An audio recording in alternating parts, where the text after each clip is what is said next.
춘곤증은 대부분 졸음이라는 증상만 있을 거라고 생각하는 분들이 많지만 알고 보면 졸음뿐만 아니라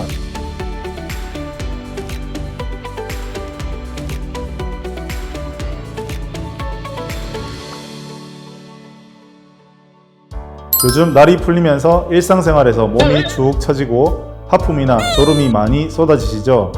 다들 봄만 되면 이런 현상을 느껴보셨을 텐데요. 이를 춘곤증이라고 부른답니다. 이번 영상에서는 봄철 졸림 현상인 춘곤증의 원인과 증상, 해결법에 대해서 자세히 밝혀드리겠습니다. 끝까지 시청해주세요.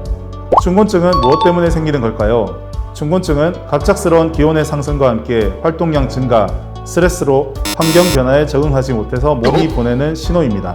더욱 자세히는 단백질, 비타민, 무기질 등을 충분히 섭취하지 못해서 생기는 영양상의 불균형으로 나타나는 일종의 피로 현상이랍니다. 특히 겨울에 운동이나 영양 섭취가 부족했거나 과로나 스트레스가 쌓였던 사람, 나이가 많은 사람에게 더욱 심하게 나타날 수 있습니다. 아이들은 춘곤증을 거의 느끼지 않습니다.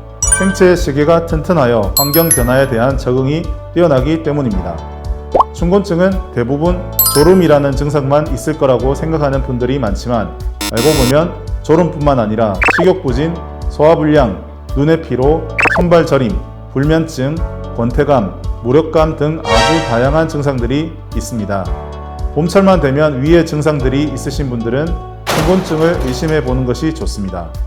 만약에 충분한 휴식을 취한 후에도 계속 피로하다면 다른 원인을 의심해 봐야 합니다. 보통 4주 이상 피로가 지속되면 간염이나 빈혈, 갑상선 질환, 우울증과 같은 다른 질병으로 인한 피로감일 수도 있지요. 그렇기 때문에 충분한 수면과 휴식을 취해도 한 달 이상 피로가 지속되는 경우에는 한의원이나 병원을 찾아가서 정확한 진단을 받는 것이 좋습니다. 만약 특별한 원인 질병 없이 피로를 비롯한 다른 증상들이 6개월 이상 지속된다면 만성 피로 증후군을 의심해 볼 수도 있습니다. 봄철 춘곤증을 극복하기 위해서는 첫째, 생활 습관을 개선해야 합니다. 무엇보다도 규칙적인 식생활과 취침 시간을 지키는 것이 좋습니다. 한의학의 고전인 황제내경에서도 춘 3월 야화족이라 하여 봄이 되면 점점 밤이 줄어들고 낮이 길어지며 저녁 늦게까지 활동량이 많아지게 되기 때문에 잠드는 시간과 일어나는 시간을 일정하게 하여 규칙적인 수면 습관을 유지하라고 이야기합니다. 둘째, 지나친 흡연과 음주를 피하는 것이 좋습니다.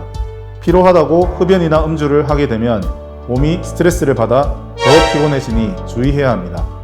셋째, 피곤하다고 커피를 많이 마시지 않아야 합니다. 수면의 패턴이 깨지고 밤잠을 설칠 수 있기 때문입니다.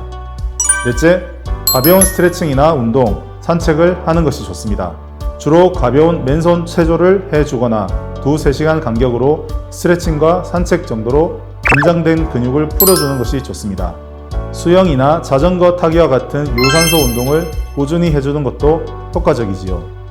마지막으로 너무 피곤하거나 졸린 경우에는 20-30분의 쪽잠을 통해서 에너지를 충전하는 것도 좋습니다. 지금까지 춘곤증의 원인과 증상, 치료법에 대해서 알아보았는데요.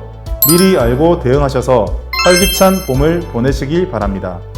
이번 영상이 도움이 되셨다면 구독과 좋아요 부탁드리겠습니다. 감사합니다.